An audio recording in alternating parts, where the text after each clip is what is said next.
everybody, it's time to LOL. Listen out loud, that is. It's time for Anime Jam Session with DJ Ranma S, Mako-chan, and Ari Rockefeller. Hey everybody, welcome to Anime Jam Session, episode number 600. We are that podcast where we talk about anime, games, conventions, the fandom, geek stuff, and everything in between. I'm DJ Ranma S. I'm Ari Rockefeller. I'm Mako-chan.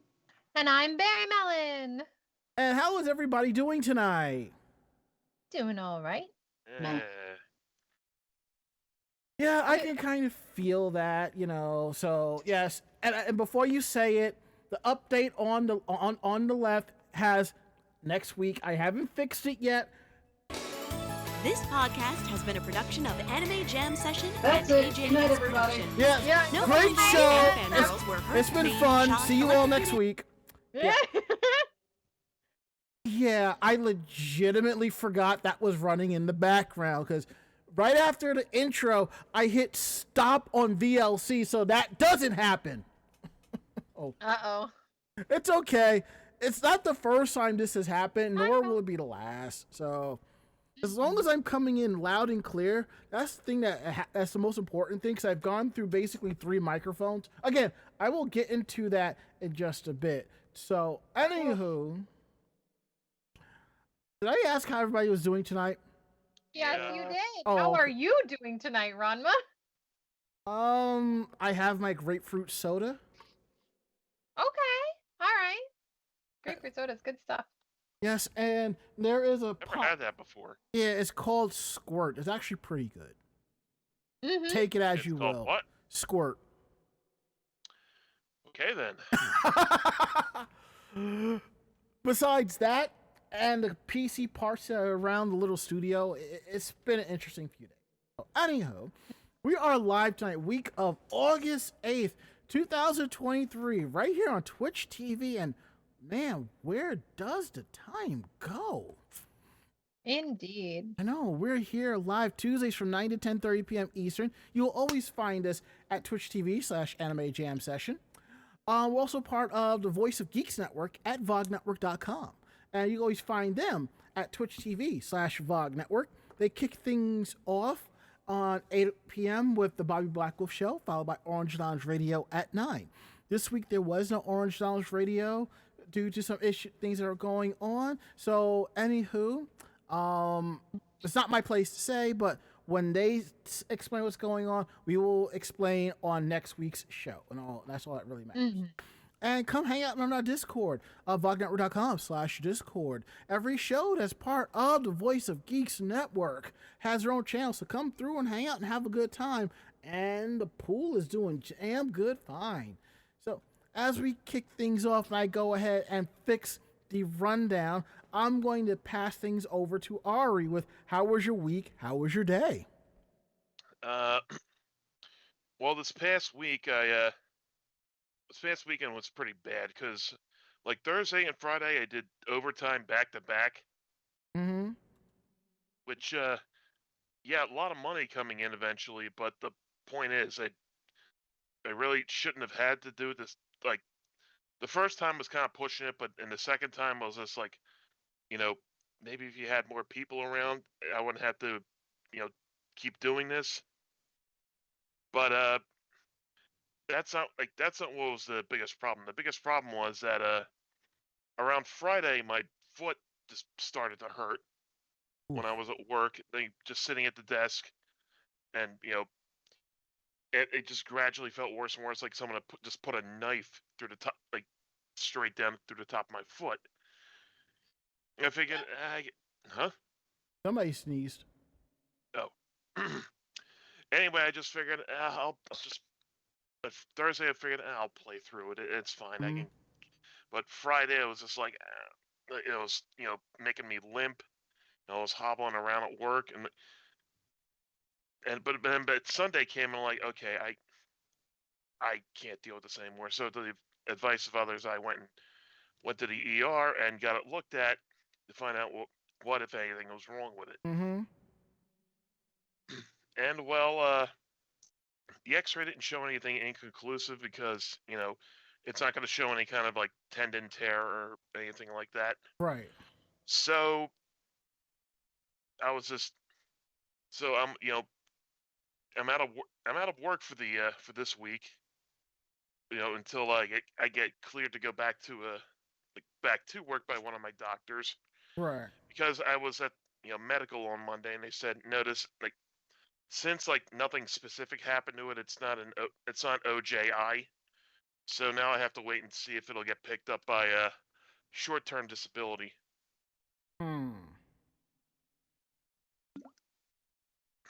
So it's not the end of the world, but at least you feel fine. I'm feeling a little better, yeah. It doesn't hurt as bad walking around. I don't need a cane or anything anymore. So, yeah, that's how my past week has been going. Work and pain.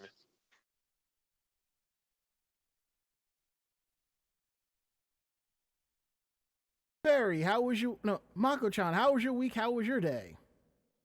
Not bad. I'm freaking tired, and I hurt, but I got the painting started in the bar area. That's good. By started, I mean the walls and the ceiling. There's still a lot to do, but it's already looking better in there. Oh, that's good. Yeah, it's good until you realize that, most everything that was in that bar area that could not be put into the center of the room and painted around is currently in my living room and in the hallway. So it's kind of a little maze-like to get around right now, but yeah. And the VOG website is being a pain in the arse. Every time I try to go to the headline page, it logs me out. And I have told Bobby about this.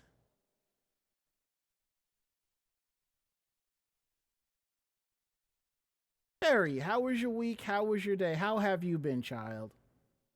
I've been doing okay. Had a re-debut, which is kind of big in the VTuber space. So it was kind of a reintroduction, redesign of my presence, as you can see her now.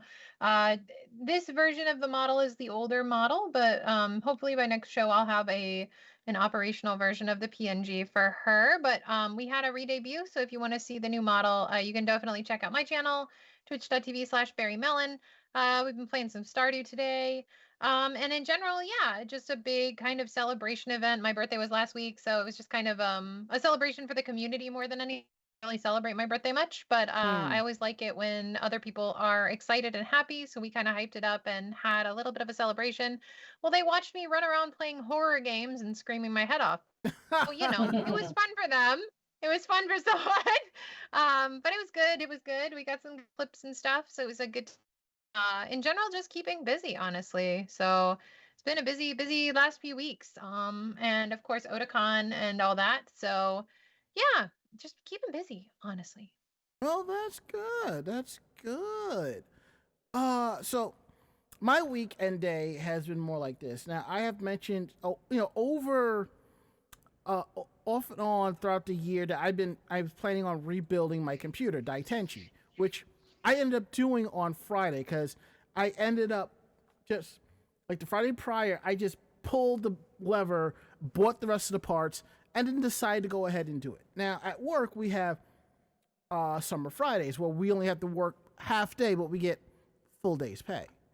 So I spent this weekend just kind of relaxing, actually gaming. I actually picked up Double Dragon, Rise of the Dragons, which is a roguelike game. So far it's been good. I've been enjoying that. So once that's been out of the way, I went out to a party Saturday night. It was okay. And then I had to leave early because I had to go to the clinic to get a scan done, which is something I've put off for a couple of weeks because I haven't had like a free Friday to do it because they can say they can only do the scans on Friday. So I'm like, okay, fine.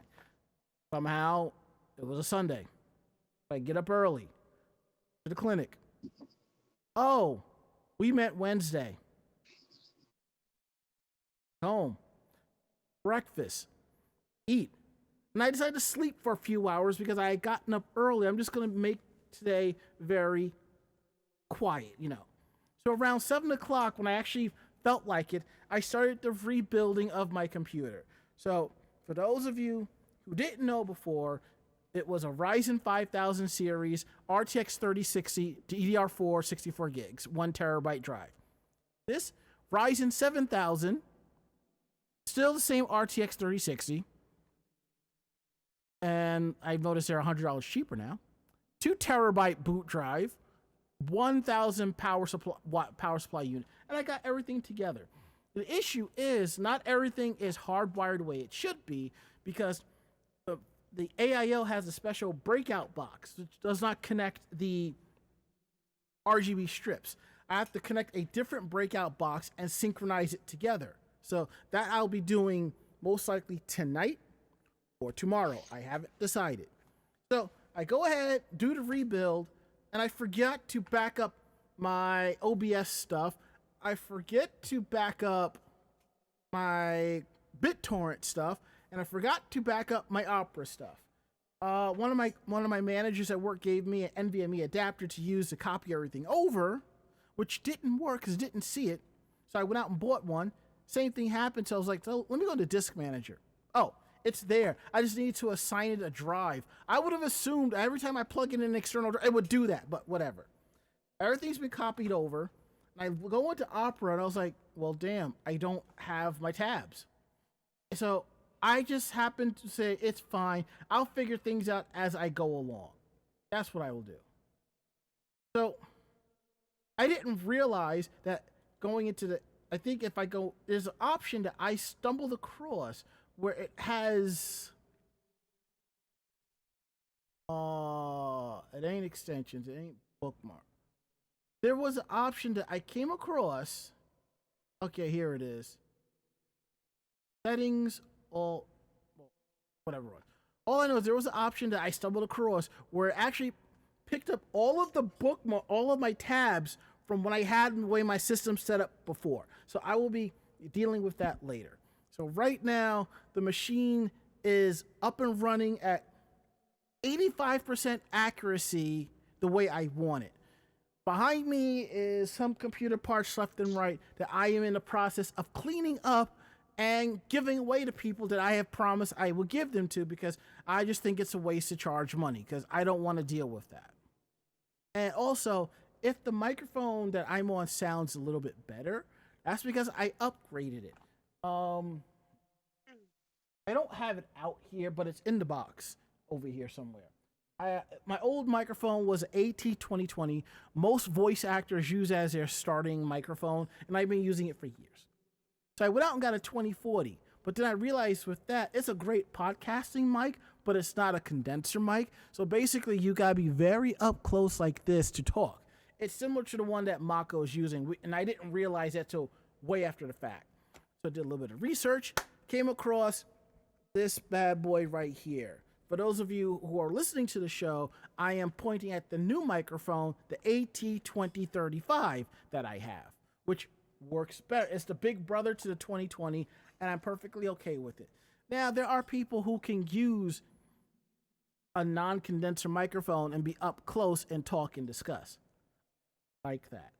If y'all watch the show enough, participate long enough, you notice I bounce around on the screen, so if I bounce around on a 2040, you're not going to hear half of my rants, and I'm just going to get more aggravated and annoyed by it. So that's basically the long and short of our week and day.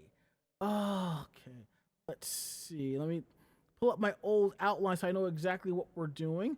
We're going to get into some housekeeping. Don't forget, episodes of Anime Jam Session are available, including older ones, on our YouTube page, youtube.com/Anime Jam Session. Episodes go up Thursday at 12 noon.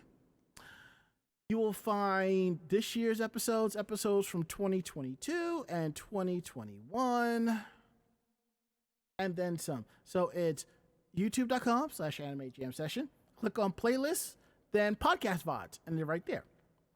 And in 2 weeks, we will be at ShikariCon at the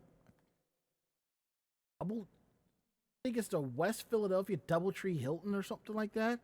It's August 19th to 20th, Philadelphia, Pennsylvania, ShikariCon.com. It's a Saturday, Sunday con. So come through and hang out and have a good time. And Ari, I will say, if you get this microphone, it's fine, but you would have, I think you would need a special mix box so that you can use it for gaming as well as this. Yeah, I googled it, and it has a little. It has like something that it comes with. No, it does. Let me bring it back. Hang on. Well, I looked on Amazon. That's one of the packages they sell for unless you're looking at the USB version, and that's a different story. Here, I'll show you the link to what I was talking about. Yeah, you can send me that link later. So let's get through that. Let's see, what else do we have? Geek Roundtable. This is a part of the show where we talk more about the geekier aspects of our lives. So, and like, this is where we talk about our geeky merch, our geeky swag, anime, and other stuff that we've been doing. Things that we don't talk about during our weekend day. So, what's up with you for Geek Roundtable there, Ari? All right. I finally got this in the mail a little while ago. Oh, nice. I haven't opened it yet except for, peeling off the shrink wrap. Mm-hmm. Nice. It's a 1 to 12 scale full action plastic model kit of X in the Force armor. I guess they weren't kidding when I said it was a model. Well, yeah, I think I've seen that at Tesso X. So I legit did not know I had to assemble this thing myself. Yeah, yep, you do. Oh, okay. So it doesn't look like it does look like there's no painting involved because they're the little face plates. No, some you do have to paint, but it usually tells you on the box. Well, everything on the box is written in Japanese, except for there's one instance of the English logo on the bottom right-hand corner. Okay. But yeah, none of the I don't see any like graphics of like paintbrushes or anything like that on the side. No. I think you mostly deal with that with Gundam kits, and even then, I don't think you really have to paint. I think it's like the master grade ones that you have to paint. I don't remember off the top of my head. Yeah, somebody in the chat will know. Those people are mad for doing that kind of modeling. From my understanding, my neighbor who's a couple of houses down, his son does that. I was just like, oh. I just don't have the space, and as y'all notice from my screen behind me, if you can see it, I ran out of space even for my little figurines and stuff. So, I mean, I still have to return to my typewriter build before, and I still have the 2 other builds for the A-frame cabinet and the Pac-Man arcade cabinet before I even think about doing that. Well, don't you have a living room? I do when I put things on bookcases and whatnot. There you go. And you get a couple of glass display cases or regular bookcases. You can kind of put like a clear door on them or something like that. You could do that. I know IKEA has something like that. And put some lights in there. That'd be kind of cool. I mean, you're not wrong, but for right now, I bought a second bookcase because mostly to replace the one that was in my room, my bedroom, and when I got rid of all my old furniture. So all my books from in there are out in the living room on that one now. But it's taller. It's got more shelves. I'll worry about a display case when the time comes. Gotcha. All right, there, Mako. Can you tell us one of your many fandoms? Yeah. So I did have to go ahead and purchase this. What not a lot of people know is that Paul Rubens has a vast voice acting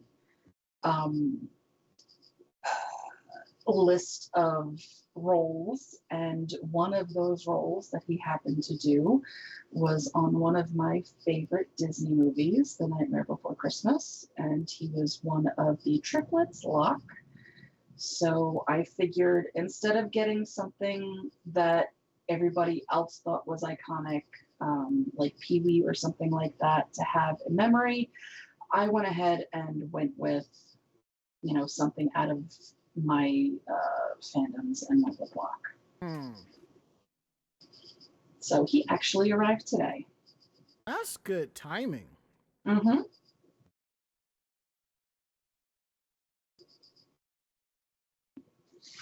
All right, Barry, what you got for us this week? What new crafting projects are you working on? Oh, well, I guess I've been kind of working on a few different things, but I guess I'm getting back into cosplay a little bit, but primarily most of the stuff that I did this time, I actually did get some things while I was at Otakon that I didn't get a chance to talk about, I guess, last time. So there were these really cool creatives at the con, and I'm just trying to remember the name of the booth. But if you want to give them some love, the artist, I guess, is called Ten Popo House, and they did a lot of really pretty like a lot of really pretty stickers and things like that that are very Right. like Mori K or like aesthetic, I guess you could call it. And they had a lot of really great merch, like green tea inspired and tea time inspired, and then strawberry inspired merchandise, and it was just really pretty art. So that's TANPOPO, Ten Popo. I've And heard of then that, but I think as used differently or something. what? I've heard of the name before, but probably for something different. It's where my mind is going, something like that. There it is. Oh, Search okay. tabs. No, I just I found when I was at con, and I thought that their art was really, really pretty. And then I was kind of selective this year. So I didn't I didn't buy from a lot of booths. So I was really excited to get something from Surreal Makeup, because they also have a really good collection if you're a mermaid artist and you work a lot in water, or if you are a cosplayer and you want makeup that doesn't transfer. Surreal Makeup has a really good collection of stuff, and I finally got to see them in person because I haven't been to a convention in a while, and I picked up some stuff from them. It's a little bit on the pricier side as far as makeup is concerned, but that's women owned and women run, and they have a very supportive team behind them, so it's really nice to see. And then I picked up something that I'd been wanting to for a while, which was like a cup from Wild Bill's Soda. The only thing I was disappointed about with that, I mean, because it's pricey, is that I only used it really for one day. And then the Sunday, because I ended up not going on Saturday, but the Sunday I went back, the soda was really watery. And I don't know if that was a case of like a malfunction with their soda machine, or it was an issue with the way that the soda was being pulled.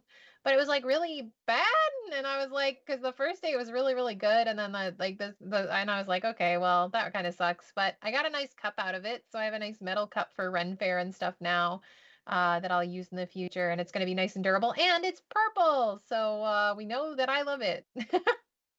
But yep. Cool. All right, thank you, Barry Mellon. I couldn't get to that. Yeah. It's okay. I got you. Appreciate you. If you're probably wondering, we had a spammer kind of PM us and stuff like that. Yeah, no, we don't do that. If you're going to PM us, at least give us some bits first so we can hear what you got to say. All right. So I haven't been talking much about anime because I keep forgetting. I'm caught up with Spy Classroom. It's really good, especially, I'll say this, if you like Spy Family, Spy Classroom is right up your alley. So it's basically the world's best spy trains the world's worst spies to be good. It's really good. So I'm really enjoying that. And it kind of takes place like in the 40s and in a country that's similar to Germany. So it's cool. I'm enjoying that. I'm more or less caught up with Masamune Kun's Revenge. It's basically this kid wants revenge on the girl that rejected him because he was fat when he was 6 or whatever. He's a teenager. He's basically the girl that every guy wants. No. He's the guy that every girl wants. And his goal is to go after this girl, make her fall for him, and he plans to reject her. But she rejects every single guy that comes across and insults them. And you might say it does sound a little incellous, but it's not, because it gets very interesting towards the end of the first season. And then season 2, there is a twist that just fucks the entire plan up. That's all I can say. So now it's become more of a it's become more of like a teen rom-com at this point. I started up on Horimiya, The Missing Pieces. And I have to say, out of the many titles Kuro Hikari-chan has recommended, this is one of the few I really enjoy. If Degrassi was an anime, it would be Horimiya. It's really good. And as I have said, I am on a backlog of figurines. So this came in, I believe, last week, and I think an email popped in my inbox that another figure is coming my way. So I think I'm at the point where I have just as many Rem figures as I do have Sailor Venus figures. And I apologize for the reflection of the light. I might have to set up a secondary camera so people can see it. This is another Rem figure that I have called the Trio Try It figure Rem with Cherry Blossom. It's basically, she's wearing a red dress. Picture her typical maid outfit, but more of a dress style, and it's red. The white is still where it is, and she has a cherry blossom in her hair. It's really precious. So there's that one, and that gets put up on the shelf for now. Oh, let's see, what else is there? I think that basically is it for Geek Roundtable. So now we're going to get into the news. Thankfully, the rundown, the headlines are set. So if I'm not mistaken, let me look at my outline here. Ari, kick things off. Okay, a pair of thieves waltz into Gen Con 2023 in Indianapolis and stole as much as $300,000 of gaming cards. The cards, which are sitting in boxes on a pallet, were stolen using a pallet jack while vendors were setting up for the long-running yearly gaming convention that D&D co-creator Gary Gygax started. As for what was taken, that's unknown. IndieStar reported that a worker at a local board game store thought the packaging resembled that of Magic the Gathering, Pokemon TCG, and the under-released Disney Lorcana. Ravensburger, the company who makes Disney Lorcana, tweeted all of its product is accounted for. Convention goers waited for as much as 16 hours for the card game, which Ravensburger used Gen Con 2023 as a pre-release venue for. And the Indianapolis Police Department, tweeted out a couple photos of the supposed thieves. Oh, that's good. This isn't the only recent card game theft in the Indianapolis area. In May, local media reported a thief broke into a gaming store in Indianapolis suburb Brownsburg and shot an estimated $15,000 worth of Magic cards into a pizza delivery bag. And, I mean, yeah, they can be incredibly lucrative and valuable. Just look at the secondhand market. People buying single cards and whatnot. Yeah, I was reading something about that. I think somebody on my Facebook he was having trouble buying packs because places were selling them in cards individually, which is sort of like, instead of selling the car, you sell the parts to the car, or instead of selling the whole PC, you sell parts to the PC. I mean, Post Malone recently bought the one copy of the One Ring card, which is valued somewhere between $1 and $2 million. Funny. Because, hey, Magic did a collaboration with Lord of the Rings for a Lord of the Rings themed card set, and, well, of course there was going to be the One Ring card, the one version of it.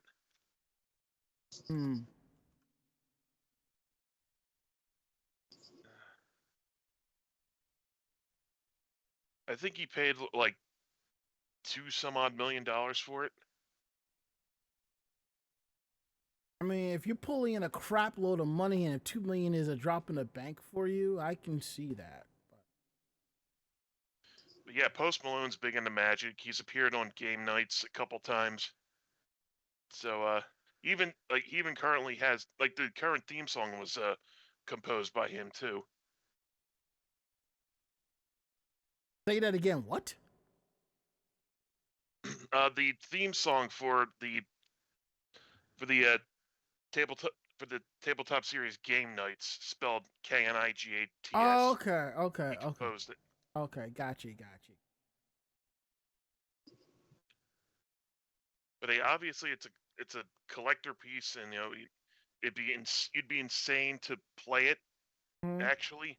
So good for him if that's what he wants.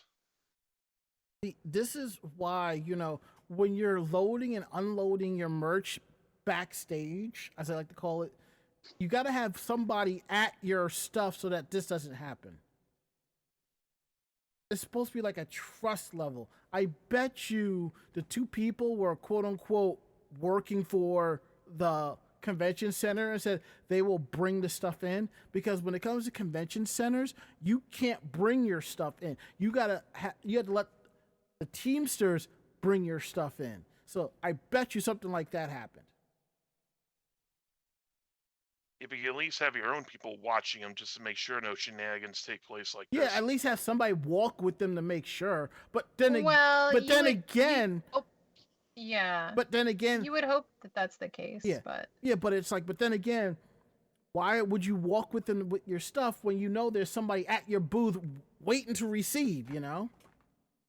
Well, and unfortunately, it seems like there's been a lot more issues with that at certain things. I know with certain events recently, there's been a lot of theft just in general of booths overnight, or booths when they're supposed to be secure, and there's security at the convention centers or the locked room, and it's like no one should be touching that stuff. So it's obviously like either, unfortunately, and I hate saying this, like allegedly, like with the convention staff runners, with the convention center itself. No, and I totally get you. And what Ron was talking about with this Teamsters, and you have to hand off your stuff, is because a lot of the times, one, it's covered by like a damage contract, so like you can't bring in your own stuff from pallets and things like that, and two, they're usually union, so it's considered unionized labor, and you have to pay them a certain fee to even just run your stuff through the convention center, and they have to be the ones to do it, and it's just that's how they're organized. But anyway, there's something about just so you have context. Well, there's something on that I want to follow up with, that we can move into our next story, because I think you're right about that. Because I think when I used to sell in the dealer's hall, I think one year we put everything in plastic bags, and I think because it was in bags, they couldn't touch it. So we're just moving stuff back and forth in bags, and we had like our own little carts and stuff. It was crazy. And on a side note, one of my friends is making moonshine, and it's mango moonshine. And if I ask nicely, she will make some in different flavors and bring it to ZenkaiCon. So just so y'all know. Yes, please. I would like that. Well, she doesn't live too far from you, Mako, so maybe we can get it sooner than later and have like a little get together. Yes, please. All right, then. All right, moving right along here. We're going to talk about, Mako's going to tell you about Space Battleship Yamato. And what was the American version translation of that series? I forget off the top of my head. Star Blazers? Star Blazers, yeah. I was about to say Battle of the Planets, but I'm like, that's G-Force. Which is Gotcha Man. Wait, were you thinking of like Robotech? Robotech is something else. Robotech is Macross. Right. Gotcha Man has been Battle of the Planets and came out as G-Force. Yep. Mm-hmm. And then Eagle Riders. Yep, I remember that. Eagle Riders. Even I was like, wait, didn't I see this show before? What are they doing? The thing is, I've never seen it, but according to one of my friends, I was hanging out at his house one day on watching it on Cartoon Network with him, and I'm like, I don't remember. And as Bob Coffey says in our chat room, Robotech and Macross are two different animals, damn it. And he's right. Yes, I'm well aware. It's like how they edited Go Lion and Dairugger Beast Warrior as Voltron. I totally get it. But Mako, please continue. Yes. So, 4K remaster editions of the first two films in the original Space Battleship Yamato, also known as Star Blazers in the West, will be produced and screened in Japanese theaters for a limited time. The first one is the 135-minute compilation film of the first Space Battleship Yamato TV series, aired in Japan in 1974. The film was released in Japan on August 6, 1977. The second is Farewell to Space Battleship Yamato, a 153-minute original feature film sequel to the 1974 first TV series. Mm-hmm. This film was released on August 5th, 1978. The remaster editions were remastered by the staff of Imagica Entertainment Media Services. The scattered original negatives were founded and restored, and the data was recorded in 4K size. Damage and the minor flaws in the negatives were corrected. Mono audio was recorded for the original release, was used based on newly discovered magnetic recording master materials. The compilation film Space Battleship Yamato will be screened in 36 theaters in Japan from December 8th, 2023, and then Farewell to Space Battleship Yamato will follow from January 5th, 2024. Special limited editions of the two films on 4K Ultra HD Blu-ray disc will be sold at the theaters and will also be available at Namco Bandai Group's official online store, Premium Bandai. Wow, that's cool. Yeah, I think it's cool that they aren't technically, redoing this, they're just remastering this. Mm-hmm. And I think this is the way they should go with some of the older anime instead of going, hey, let's just completely redo it.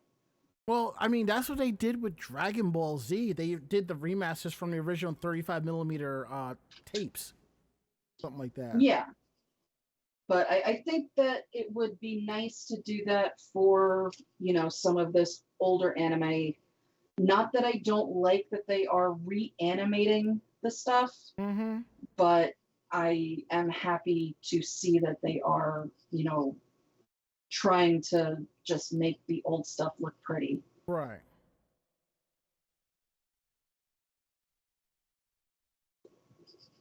I get it. It kind of runs into some of the drama between the Blu-rays with Sailor Moon. Some are saying that what we got is not the same stuff we got in other countries because Toei was being total dicks with the master copies. I don't know. I don't care. It looks good on my 43-inch television, and that's all that matters. I mean, really. I'm not going to argue with a bunch of people who pulled rips, I legitimately have better things to do. I think we all do at this point. Yeah. I realize I did put that up there. Let's go ahead and do more. Now we're going to talk about Bobobo-Bobo-Bobo. And in an odd, twisted way, this anime has a special place in my heart. I've only watched a few episodes of it, but I did cosplay from the series at one time for a skit years ago. And what was funny was I'm backstage dressed as Bobobo, and I'm walking past people that I know, and they don't even realize that it's me till after the fact when we get off the stage. You're like, that was you? I'm like, Yeah. And I'm sitting here thinking I'm the only 1-inch black guy back here doing masquerades. I'm here every year. How did you not know it wasn't me? I think the yellow afro wig threw everybody for a loop. So anyhow, the reason why I'm bringing this up is that the series is getting a remaster. It's being done to celebrate the 20th anniversary of the series. So Jump Channel and Toei Animation Museum Channel, which is YouTube, they'll be streaming the HD versions of the series. They'll be streaming selected episodes for a short time this fall. Toei Animation TV adaptation of Yoshio Sawai's surreal comedy manga aired for 76 episodes from November 2003 to May 2005. The Blu-ray was released in April 2018, but this is the first HD remaster of the anime to be streamed.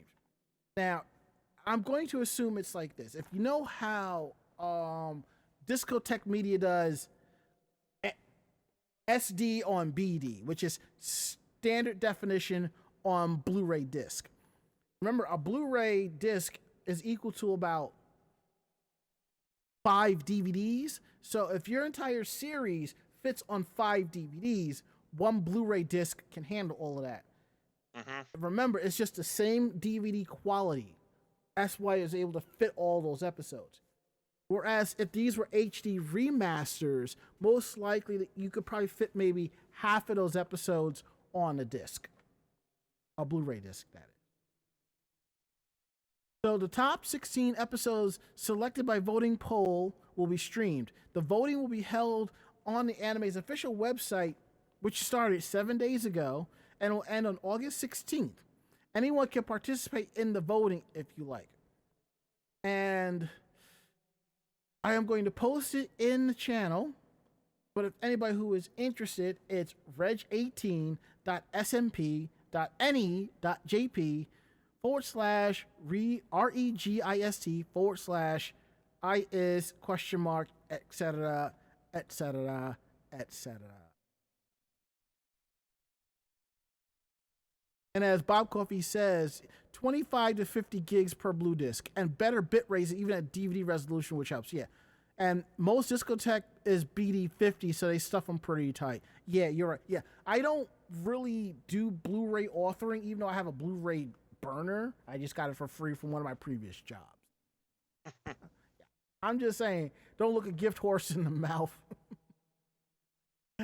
But, yeah. Moving right along here.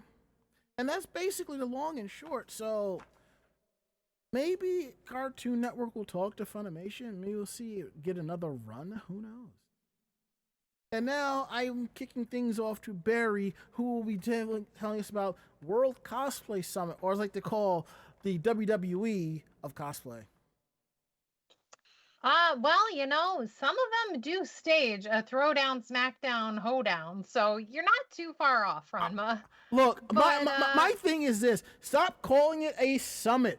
Call it World Cosplay Championships and give the winners not just a trophy, but a damn belt. I mean, come on. A heavyweight championship. Oh my gosh. I'm telling you, a heavyweight championship belt with the WCS logo on it, and ask them, the winning country, to come back next year to defend their title. That's what I want. Okay, all right. I feel like that might lead into wrestling, and I don't know how well some of the cosplays would hold up under that kind of pressure. But you know what? Look, until the Aris cosplayers come out swinging chairs, I think we'll be all right. Yeah, he's like, propose it. I mean, we've had some luchador anime in the last few years, so you know, maybe in the future. Yeah, exactly. By God! Here's Team Canada with the chairs! Team Canada with the chairs! And they're beating down Team Mexico! Stop the damn match! Stop the damn match! That team has a family, damn it! They have a family, damn it! Oh no, this is the 90s. I don't know if we needed it. Put it back. Anyway, for those who are into our cosplay side of things, the UK team actually won this World's Cosplay Summit in 2023. The official for the World Cosplay Summit, or the WCS, announced this year's full awards list on Saturday, where first place and grand champion went to UK, the second place went to India, third place to Mexico. The alumni category or Tamakoshi award went to Latvia. The action category or Samurai Energy award went to Indonesia. The dramatic category or the Nagoya University of the Arts award went to Vietnam. Sound and direction category, the Animax Musics award went to Belgium. Costume making category Brother Award went to the UK. The best armor category Project Acon Award, which is a convention held in Texas, went to Portugal. Celebrating the joy of cosplay category, Famore Cutlery Award, which is a scissor, a very high quality cutlery company, Brazil. And the Holiday Matsuri Award, which is held in Florida, went to South Korea. You can look on their Instagram and see all the lovely photography and documentation. It looks like the first place grand champions did a piece about, sorry, I'm just double checking. It's not Tokyo. No, I'm not sure of, I think it's Dynasty Warriors, but I'm not quite sure. And then of course, let's see. Congrats Team UK. Let me see. First place grand champion. Yeah, it doesn't say it. It's all in kanji, unfortunately. So I don't read kanji as well as I should. And then of course for okay, second place, it was Legend of Zelda. It looks like Breath of the Wild. Then third place was Final Fantasy with Cloud and Sephiroth. But let's see, is there any other? So the official Twitter account for the first event posted pictures of the awards. You can check their Instagram. The full list of countries and teams that participated in this year's events are available also on their site. Teams from 33 countries participated in these events. The event took place through Sunday and was being live streamed. You can look at an archive of the live stream, and I will post the link in chat. They have it on their YouTube for WCS. And let's see, what else?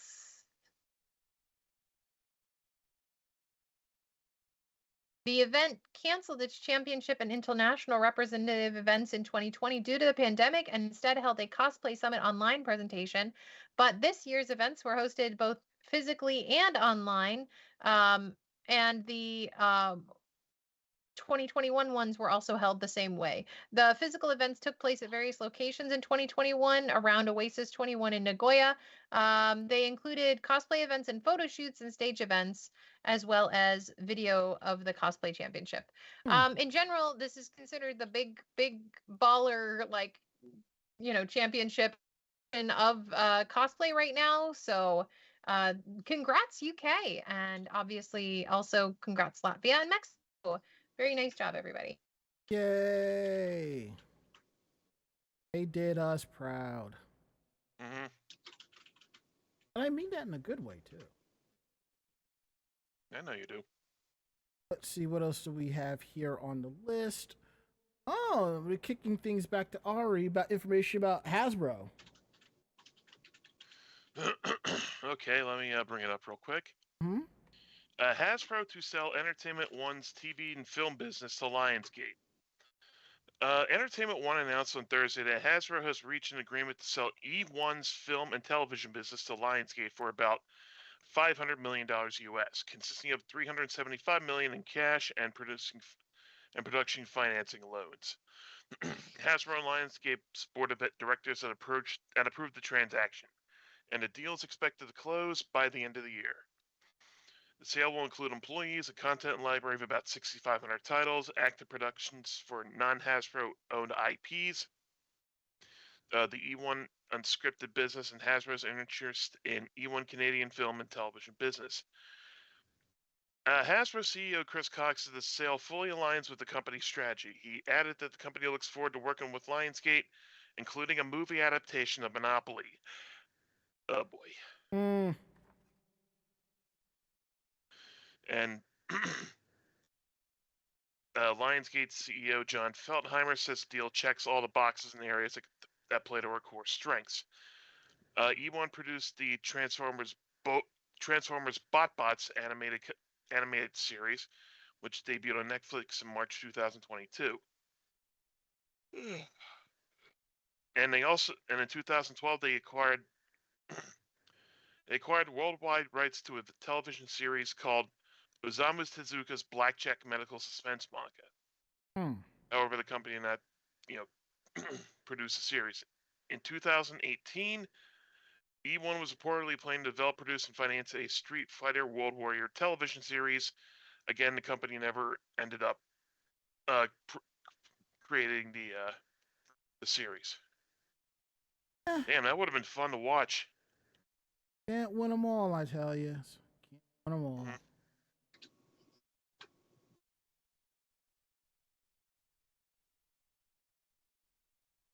Right along. Mako has a bit of sad news for us, and having sad news really sucks.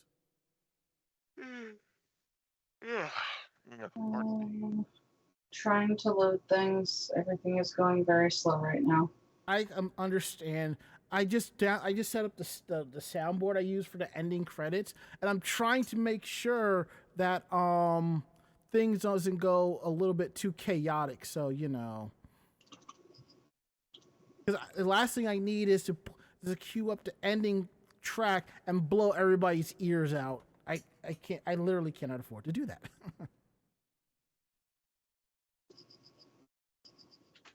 Anywho, I'm also okay. There we go. All right, good. So, Ippei Kuri, the co-founder and former president of Speed Racer, Robotech, Gatchaman Studio, Tatsunoko Production, dies at 83. He was born in Kyoto, Japan on January 1st, 1940, was the youngest of 3 successful artist brothers. At 18, he dropped out of school and moved to Tokyo, where he began working as a manga artist with his older siblings. The older brothers had already found success in the field, and it didn't take long for him to make his mark on the art form with titles such as the spiritual predecessor for Speed Racer, Mach Sanshiro, Messenger of Allah, and Judo Boy. Kuri's style was heavily influenced by American superhero comics that he read as a child, which had been left behind by U.S. troops during and after World War II. After several years working in manga, the 3 brothers launched the animation studio Tatsunoko Production in October of 1962. Early productions at the studio tended to be based on the brothers' manga properties such as Space Ace and Speed Racer. In 1977, he was appointed as managing director at Anime Friend, a subsidiary of Tatsunoko. When his brother Kenji retired in 1987, Kuri took his place and became the 3rd president of the studio. So he contributed as writer, producer, character designer, and director on many of the company's most iconic and endearing properties such as Speed Racer, Gatchaman, Space Nice, Tekkaman, and more. He also directed animation for a significant number of episodes of the classic 1985 series Robotech, produced by Harmony Gold USA in association with Tatsunoko.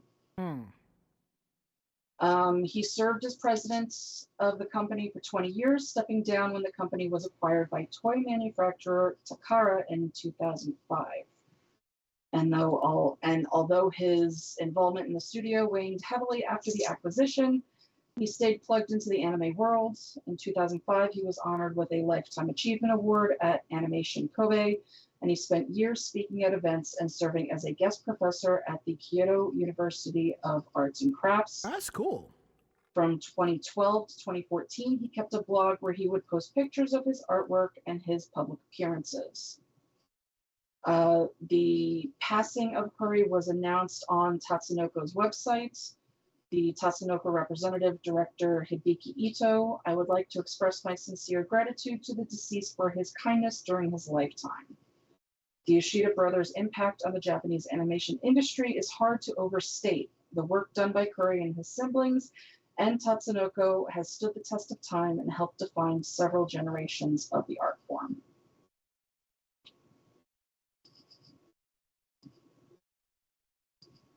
Godspeed, good sir. Godspeed.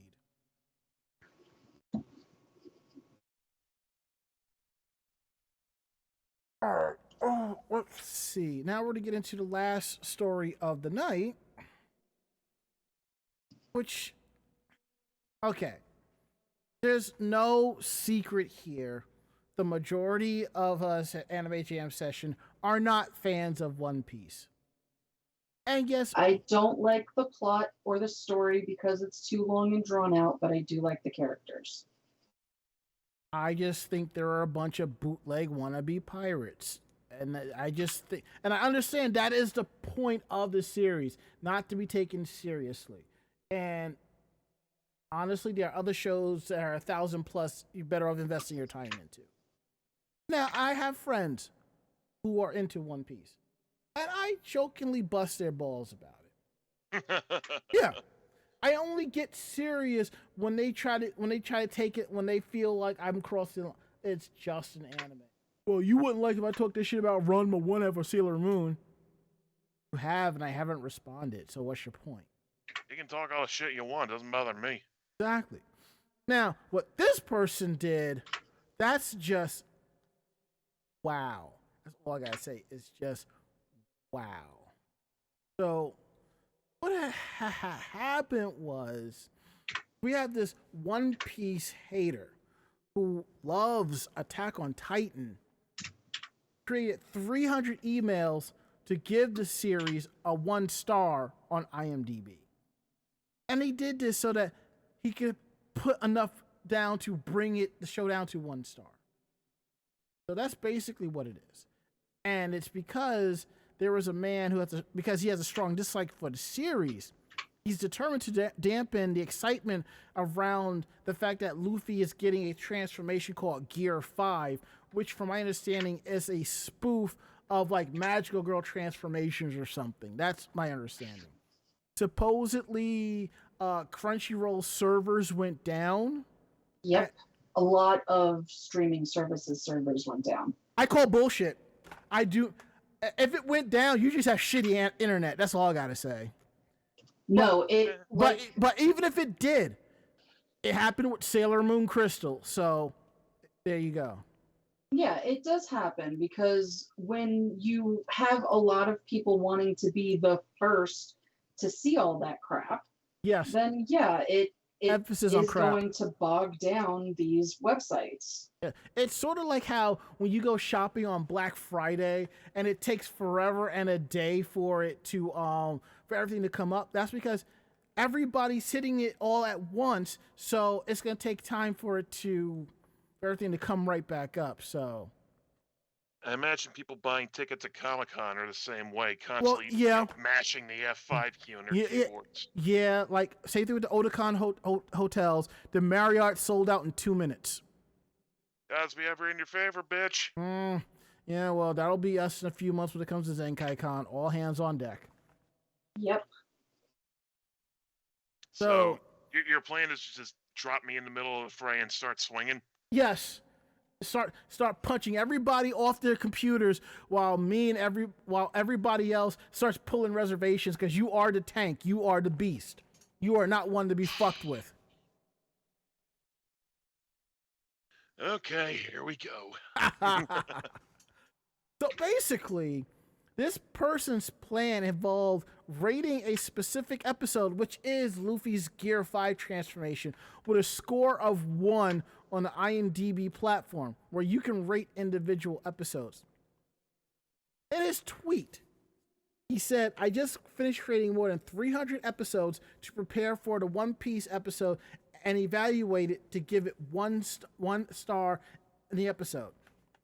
Basically, there are scripts, and if you're smart, where you can just generate email addresses. You can write scripts to do a whole lots of stuff. So thus the term script kiddies. Now, there was the person who wrote this original article did some investigation on this person's profile. And this person is a devoted fan of Attack on Titan. It is possible that their actions were driven by the fear that One Piece may surpass or overshadow their favorite anime, Attack on Titan, prompting them to resort to sabotage tactics on the IMDb platform. So I don't know if it worked or not, but I will tell you this. There are times where you will see that One Piece has hit these numbers, but let's be real. When it comes to animes coming out of Toei, One Piece may be pulling in money, but in the grand scheme of things, it will not beat Dragon Ball Z. And But it the hasn't. numbers don't lie.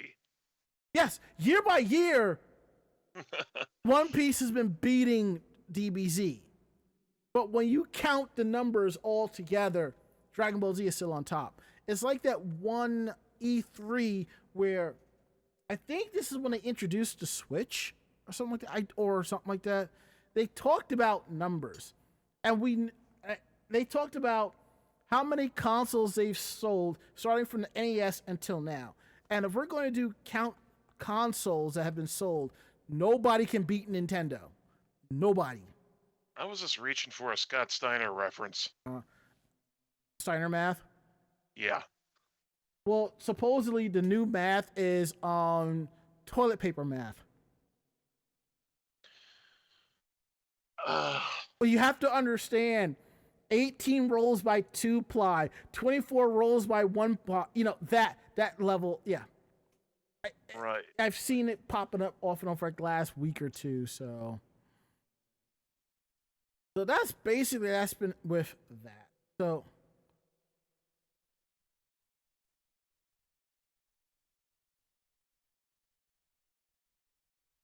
now that we got that out the way, we're going to get into the part of the show y'all really enjoy more than anything else.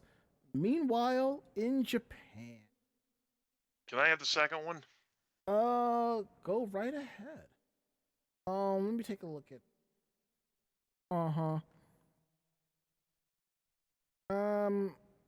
I'll take the last story. I'll take the first one then. All right, so Mako gets number 3. All right, so I'm going to, let's see, how is this coming through? Standard output device. I'm to set it for this. I've turned the volume down. Let's see how this plays out so I can properly fix it. And as Sia DeBerry says, toilet paper math is why I bought a bidet. Fair. Fair enough. All right. I don't think they'll let us install those in their apartments. I don't see why not. It's just adding on to the pipe. It's adding on to the inlet water coming into the toilet. So, take it away, Barry. Alrighty. Well, if you thought that learning Japanese was hard, you might be surprised to learn that learning English in Japan can be somewhat harder. Over half of Japanese students nationwide test scores 0% in the English speaking section. But the number might not tell the whole story of why so many were at a loss for words. In April, Japan's Ministry of Education, Culture, Sports, Science, and Technology conducted its National Academic Ability and Educational Condition Survey, a test to measure the abilities of 6th-year elementary school students and 3rd-year middle school students, equivalent to the 9th grade in the U.S. school system, in a variety of subjects.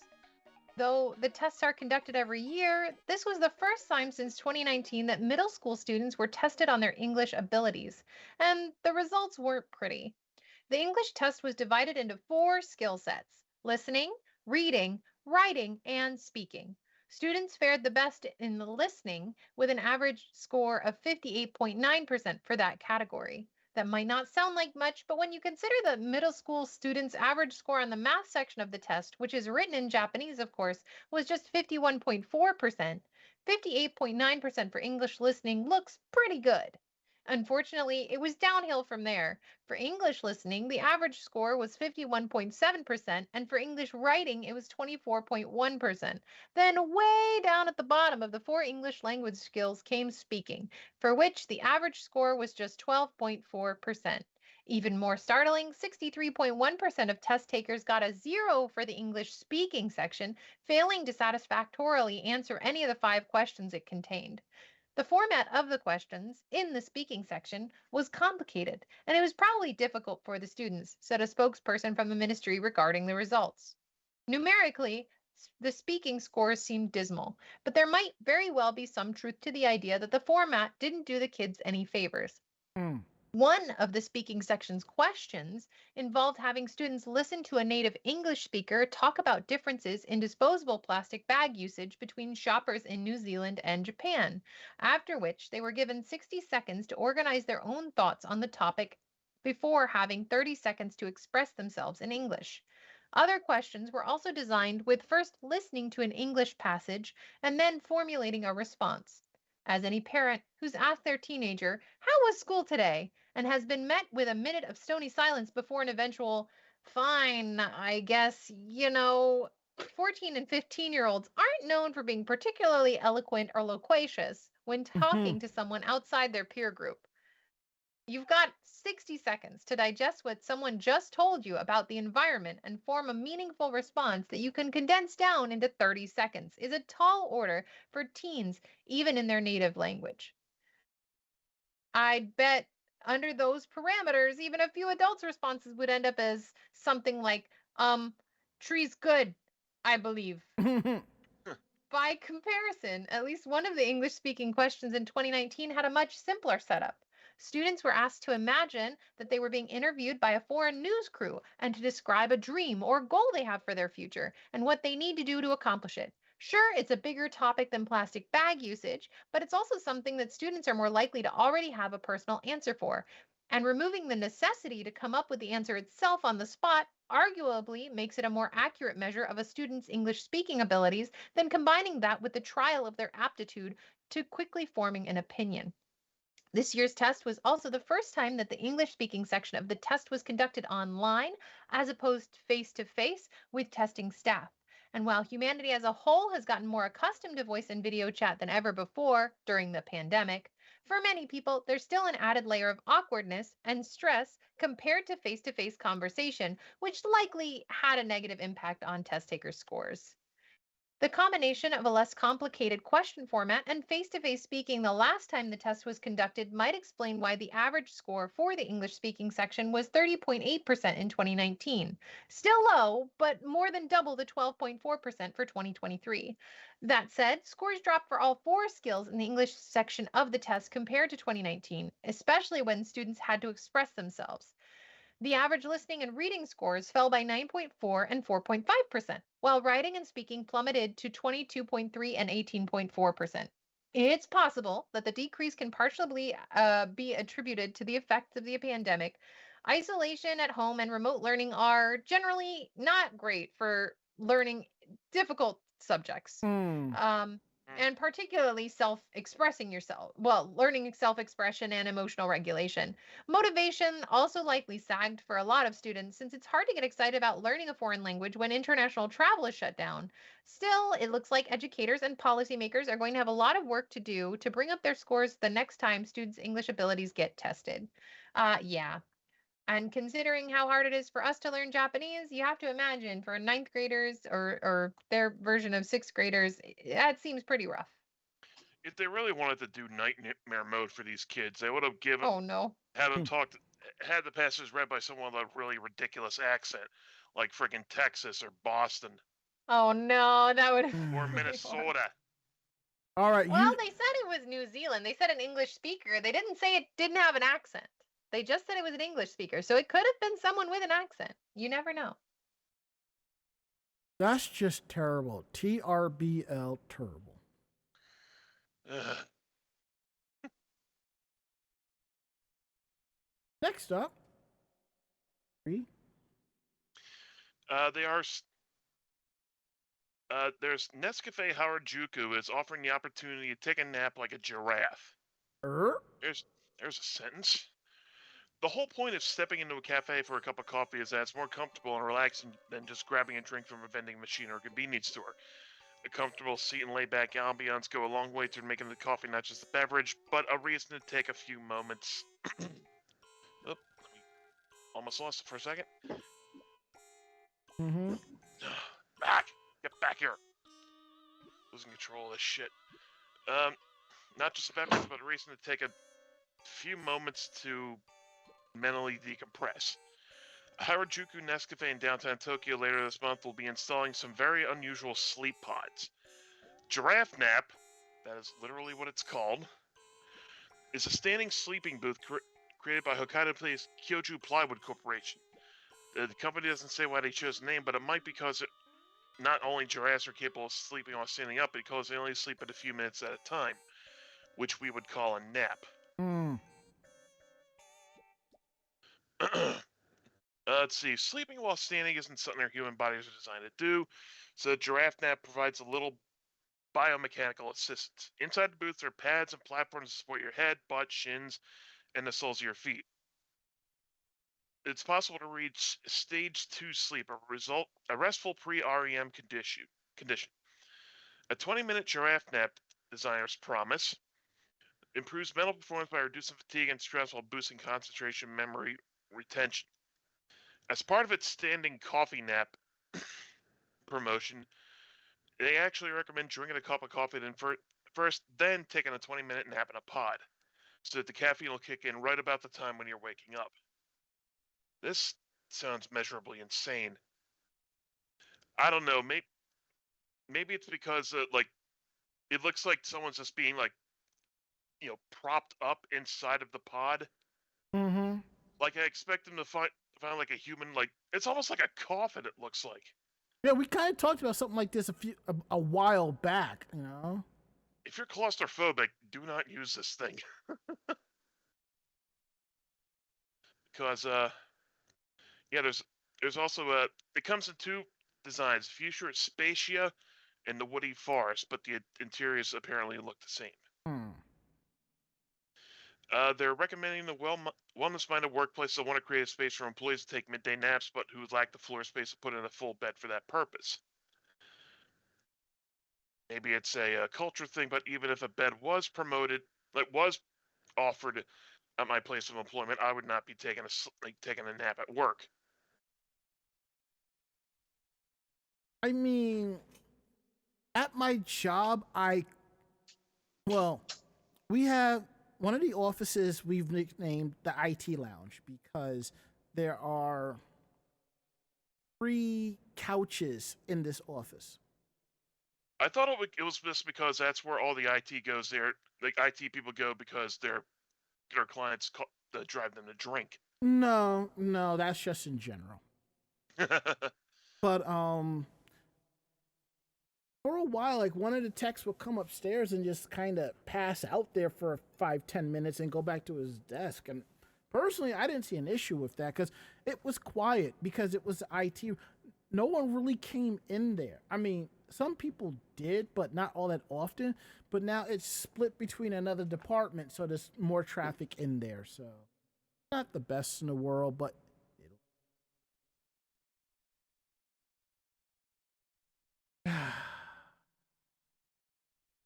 next up, I believe, belongs to Mako. It's my turn already? Yeah, it's your turn already. All right. So, you've all probably heard about the World Fair. It is a fair that goes on every couple of years, and every time it happens, it is in a different part of the world. Well, 2025 is when the Osaka World Fair, is going to occur. Now, they've decided,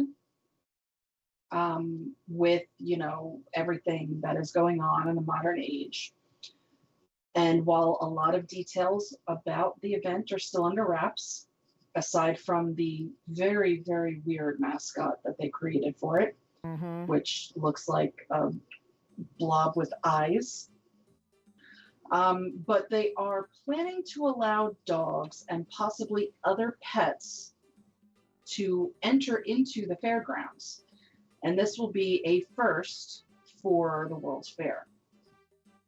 The idea was said to have been put forward last summer by the then mayor of Osaka, who is said to have a fondness for cats. Earlier this year, the Japan Association for the 2025 World Exposition set up a task group consisting of veterinary association members and event organization officials to discuss the feasibility of allowing animals into the venue. As a result, they found that small domesticated dogs could be permitted as long as their owner provides proof that they had their shots in advance. Fair. Owners must also declare that their canine doesn't bite, doesn't bark, isn't in heat, and is small enough to take on a train, which according to Japan Railways Group means that they must be able to fit in a case with a combined length, height, and width of less than 90 centimeters, which is 35 inches, be under 70 centimeters, which is 27 inches long, and weigh under 10 kilograms, which is 22 pounds. Other conditions include only one dog per adult human visitor, and for a period limited to May and June to avoid the hotter season. Domesticated cats are also under consideration, but obviously you would not want domesticated cats going where dogs are going to go. Mm-hmm. Readers of the news online remain skeptical about the idea, with even dog owners joining the comments, saying that pets and major international festivals might not be a great mix. I don't feel like taking my pet into a crowded place like that. Are they going to make it a dog park? They'll have to hire some pooper scoopers. I wonder if they're going to charge an additional admission. How can you guarantee your dog won't bark or bite? Poop and pee on the ground, dogs fighting each other, biting kids, howling at the noises from attractions, and all of that is just off the top of my head. And I would never take my dog there. I'd be too worried about his leash getting tangled or people kicking it. There does seem to be a bit of natural selection at play here, since a vast majority of dog owners probably won't even consider this.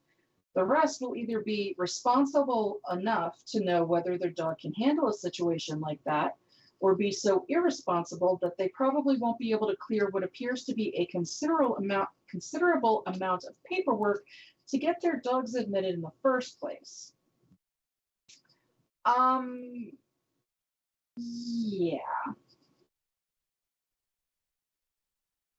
So it has not been, set in stone. They do still have to submit their proposal for it to the Bureau International des Expositions, and then a decision is expected around September.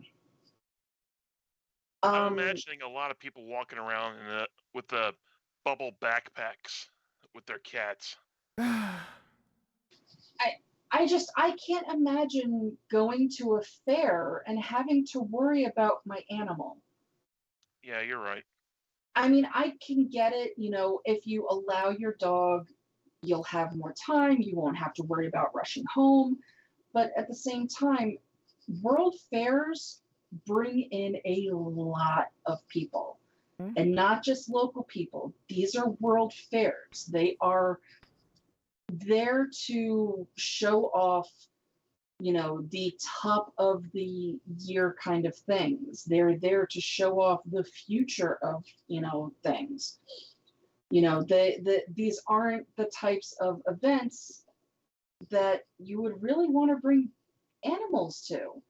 It just blows my mind. I mean, unless it is for, purposes of a seeing eye dog or, some sort of, health aid in that sense, this is not the place to bring your pets. And it's just, no, just no. You do not have to bring your pets everywhere, and stop trying, please.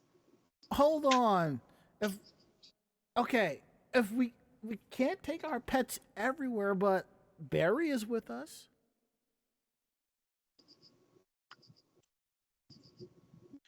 I'm sure she appreciated that remark. And where are we going with that, Ranma?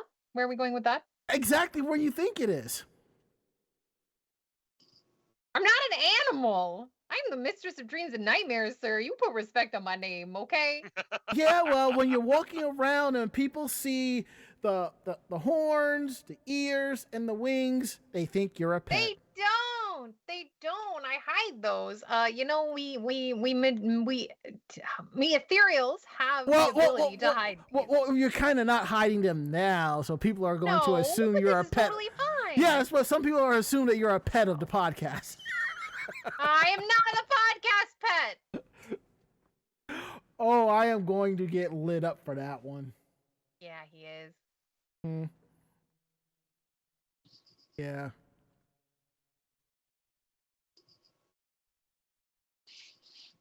Anywho, I am assuming it is my turn now. Yep, have fun. Oh, I will, especially when it comes to rice balls.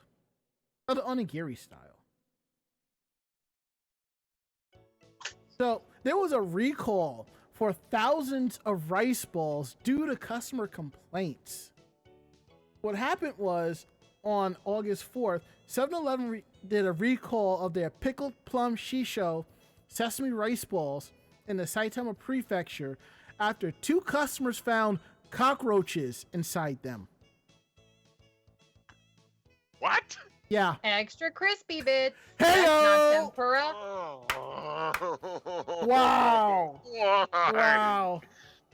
What? You gotta get your extra protein somehow. Well, I would say to Barry, you had to go there, but you know what? I had that coming, so well played. Well played. You're welcome. You're welcome. I'll be here all week. Try the veal. According to news reports, the recall was announced after the company received separate complaints from 2 customers who had purchased the same variety of rice ball from the same store in the Saitama Prefecture on the morning of August 4th. In both cases, a cockroach was said to have found inside the packaging film. Thankfully, both customers noticed the insect before eating these products. After confirming the contamination complaint, 7-Eleven recalled an issue of all of its pickled plum shisho sesame rice balls sold at its stores in the Saitama Prefecture with a best before date of 9 p.m. of that day. This is about 2,000 rice balls at about 370 stores. So you do the math. 7-Eleven says it believes the contamination occurred where the rice balls were manufactured, at the Warabeya Nichio Foods Omiya factory in Saitama City. The factory stopped the production line for cleaning and sterilization following the incident. 7-Eleven also issued an apology, which read, "Thank you very much for your continued patronage of 7-Eleven. We received a report from customers that a cockroach had been found in our pickled plum shisho sesame rice balls sold at a 7-Eleven in Saitama Prefecture. This line of rice balls, manufactured at a factory, have already been removed from stores. But to be absolutely safe, we are issuing a voluntary recall. Therefore, if you have an applicable product, please send it to the shipping address provided by Cash on Delivery. We have reported this matter to the local public health center. In addition, regarding the related factory, after stopping the production line, cleaning and sterilization was concluded, as well as an emergency inspection and fumigation treatment by an insect extermination company. We sincerely apologize for the extreme trouble and inconvenience caused to our customers. In the future, we will strengthen and enforce thoroughly quality control and strive to prevent a recurrence.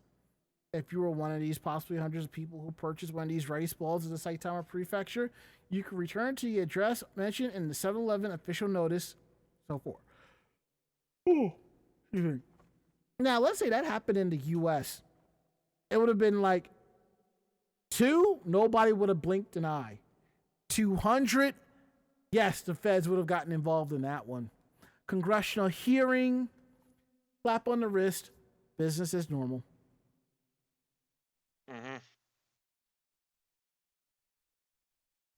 So now that we got that out the way, and given the time, we are going to go ahead and wrap up the show. Okay. And why did it do? There we go. All right, let's go ahead and do that. So if you like tonight's show, tell a friend. They in turn will tell another friend, and so on and so forth. We're independent bloggers, independent podcasters. We do this for the fun of it. So what we like and don't like, we're telling you straight up. So if you have any questions about the show, drop us a line at podcast@animejamsession.com. Again, that is podcast@animejamsession.com. We're here to believe you. Don't forget to check out our website at animejamsession.com, where you will find our weekly podcast. You'll also find cosplayer interviews, cosplayer tips and tricks, links to our YouTube page of convention video coverage, links to our Facebook page of cosplay convention coverage. You'll also find anime reviews, editorial, and so much more, and then some at animejamsession.com. And don't forget, you can always check out the podcast wherever you go. If you have Anchor FM, iHeartRadio, Spotify, Apple Podcasts, TuneIn Radio, Google Podcasts, anything for podcasting, search Anime Jam Session and check out our episodes, new ones and old ones. And what's cool is some of these apps allow you to leave a review, so if you can drop us a review, we greatly appreciate that. And don't forget to follow us on our social media, YouTube, Twitter, and Facebook. It's all Anime Jam Session. Follow us on those so you know when we're going live, when we have new articles up, new photos and videos are up, new podcasts, everything, and then some. And if it wasn't for y'all, I don't know where we'd be, but we greatly thank and appreciate what you do. Our tip jar. If you're participating with us live, there's links to our Stream Elements, Streamlabs, and our Ko-Fi links, so you can throw us a few dollars if you like. You can also cheer us on with bits in the chat, or you can subscribe to the channel and give out gift subs, and we really appreciate all of that. So now we're going to go around the room for last words. Last words, Ari. I have to make my bed because my sleep was so restless that all the sheets, including the fitted sheet, ended up in a giant ball. Also, what's the best way to keep the frigging fitted sheet from falling off? You make sure it doesn't fall off. I don't know. So what you're telling us is you fought the bed and the bed won. No, Got I it. just... Actually, wait. There are suspenders you can buy to keep the fitted sheet on. Yeah. Yeah, there are like some little clips that you can put, and they will like cross in an X shape underneath. Or it's like it'll just keep the corners together, something like that. Last words, Mako. I have a Cassie. Very good. Last words, Barry. Well, it is time for me to dip back into the dreaming, my little dewdrops and daydreamers, so I will see you next time. My last words? Well, it's time to make the first payment for my trip to Japan. Yes, sir, it is happening. Woohoo! Awesome. That is it. End of list. We'll be back next week with a brand new episode, and it won't be as broken. I'm Ranma. I'm Ari. I'm Mako-chan. And I'm Barry Mellon. Great fight, great night. See you next week. Good night, everybody. Good night. Yamatane. Say goodnight, Barry. Good night, Barry. That's awesome. Excellent. See you all next week.